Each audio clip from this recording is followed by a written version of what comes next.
So in this video, I'm gonna talk to you about hiring the perfect property manager. I've been through a ton of property managers. I own about 100 rental properties today, right? The point of owning real estate is to make passive income. If you don't have a good property manager, it's gonna be the farthest thing from passive that you've ever experienced. If you have a great property manager, it's truly passive income when you own these assets. And like I said, the right ones will literally make this the easiest thing in the world. You don't have to worry about it. You can count on money coming in. You don't have any issues. But if you hire the wrong one, it can be the biggest headache that you've ever had in your entire life, even to the point of you wanting to sell your property because it's such a headache. So that's what we're trying to avoid here today. So first, let's understand the role of your property managers, right? They have to manage a lot of things about your rental properties, ideally majority of it, if not all of it. So the things that they have to operate is finding and screening tenants. So they have to be able to find them and screen them properly to make sure that you're placing good tenants that are going to stay in the property, that are going to pay rent, that are not going to damage the property. So that's one thing that they have to manage. Number two is they have to manage maintenance issues. So if there's,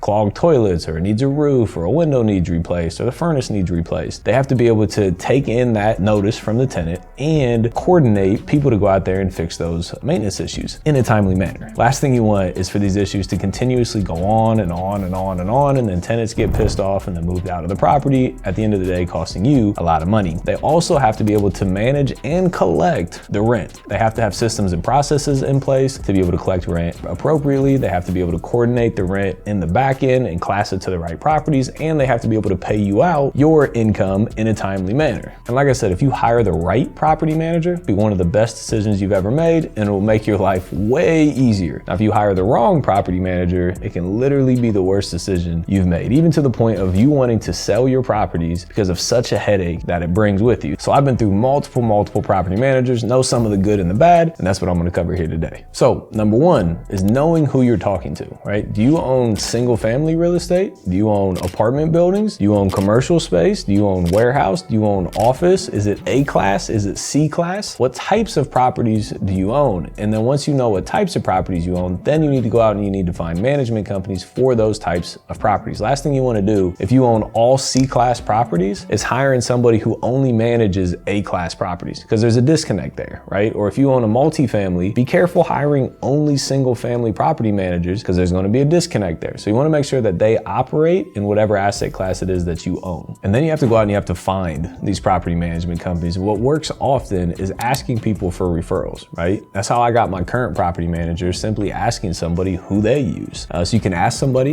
you can post in different Facebook groups. There's always real estate groups in different cities. So you can post in there and ask who manages properties. There's certain designations for property managers. So you can go in there and you can search for people that are designated property managers and have different certificates. Hopefully they know what they're doing if they have, those certificates. But again, the best one that I found is just asking people who they use. And when I talk to these people, I don't want the guy who manages 5,000 rental properties, right? Because who am I, right? And I also don't want the guy who manages 2 rental properties, because they don't have enough experience. My guy that I use currently manages about 300-ish rental properties, a lot of them in the single family space, which is a lot of my portfolio. And of those 300, 100 of them are his, 100 of them are mine, and 100 of them are other people's, right? So it's a nice balanced portfolio between them. And he's got 20 years of experience at this point. So it's been going well so far. So some of the key qualities to look for when you're interviewing different property management companies, number one is their experience, right? You don't want somebody brand new. If they've been doing this for a year or 2 years, they probably don't have the experience that you're going to need. So minimum 5 years experience managing rental properties. It'll save you in the long run. I promise you. There's some of these things that you have to be in the game to understand to not lose money in the long run. So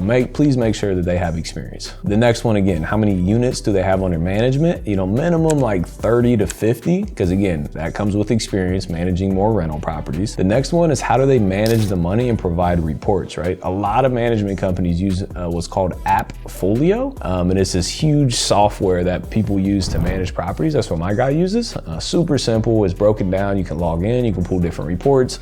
Somebody's using like an Excel sheet. They probably don't have that much experience and they're probably going to mismanage money. So ask them how they manage reporting, what systems, what softwares they use, and make sure that they have some sort of system or software or process to ensure that money gets allocated to your properties correctly and then you get paid the money that's actually owed to you. The next one is make sure that they're comfortable doing at least monthly meetings with you, right? If you only own one property, maybe you don't need a monthly meeting, maybe you need a quarterly meeting. But as you build your portfolio, you want to be able to meet at least once a week to get an update on everything. Hey, how are things going? What issues do you have? What properties are vacant? Who's on the eviction record? Who's behind on payments? Because if it's the same person behind every single month, month after month, and they haven't posted notice yet, you may have to encourage them to post a notice. So you want to at least have monthly meetings as well. Another huge one is, what is their vetting process? When they place a tenant, what tells them it's a good tenant to put in the property? So they have to run background checks. We don't allow any evictions in the property. We need to have at least a minimum of 600 credit score, 600 or greater. And they have to have 3 times the monthly rent than what the rent is that they would be paying. So those are minimums for us. Obviously we want, the more the better, but they have to have those things to be able to rent properties from us. And lastly, talk about their team. Are they a one-man band that does literally everything? They do the management, they do the leasing, they do the punch out, they do the repairs. Maybe not the best scenario, right? So again, my guy, he manages. He has somebody else that does the books on the back end, and he has, I think, 3 maintenance people that run maintenance on all these properties. And then he obviously has access to bigger crews that can turn jobs, that can replace roofs, furnace, AC, all those things. So you want to make sure you ask about the team so you understand who all is working on the team, because if it's one guy managing 200 units and doing everything himself, probably not going to be the best results. And then typically what people make their decisions on is based on fees. And that should be second to everything else we just talked about. What's their system? What's their process? How do they vet people? How do they manage people? Because that will make you way more money than paying 9% instead of 10%, right? If you don't have tenants in the properties, or you have bad tenants in the properties, they'll cost you thousands, if not tens of thousands of dollars, rather than an extra $30 a month for paying an extra % in fees. So you definitely have to ask, but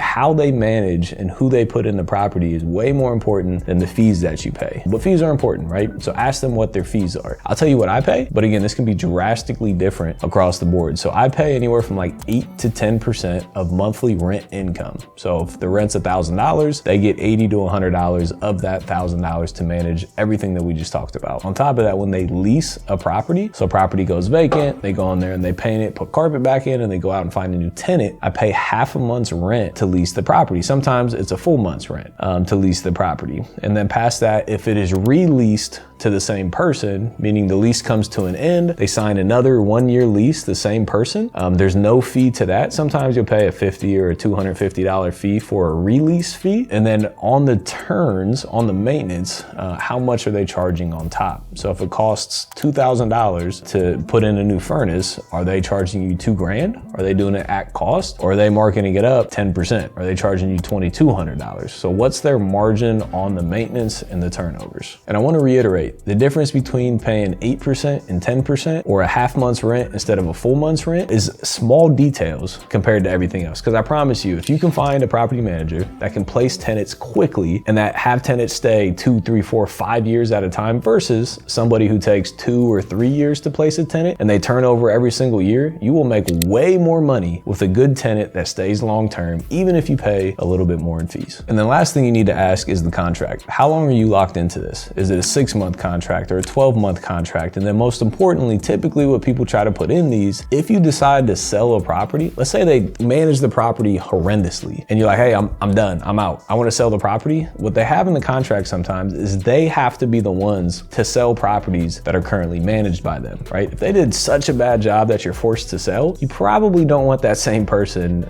selling the property. So make sure you try to get that out of the agreement. So if they do a bad job, then you can sell the property with somebody else and not be tied to them. So at the end of the day, when you do make your decision, you may make a good decision or a bad decision, right? I've been through like 4 or 5 different property managers to find the manager that I'm with now. So you're gonna hire bad people sometimes. So if you hire somebody and they're doing a horrible job, bad tenants, non-payment of rent, not doing maintenance requests, et cetera, cut the cord and move on. Fire them and find somebody else. And let's say if you have maybe 2 properties today, hire 2 different property managers. If you have 2 really good ones after the interviews, hire them both. If they both work, great. If one of them doesn't work, you already have the next next person ready to go. And just so you know, the things to focus on that will absolutely destroy your cash flow is vacancies. So how fast do they turn properties over and place new tenants in it? That's huge. Do they up the rent every year, right? I have some properties that haven't been increased for a year or two, and I have other properties that get increased every year, right? It goes up 2, 3, 4, 5% every year, maximizing your rental income. So how do they handle that process is very, very important. But what the really big things come down to is who are they putting in the property? Because if they don't pay for 3 or 6 months, you're out 3 to 6 months of rent, and you finally evict them and get into the property, and they've destroyed the property. It's gonna cost you another 10 or 15 grand to redo the property and paint and carpet and flooring and appliances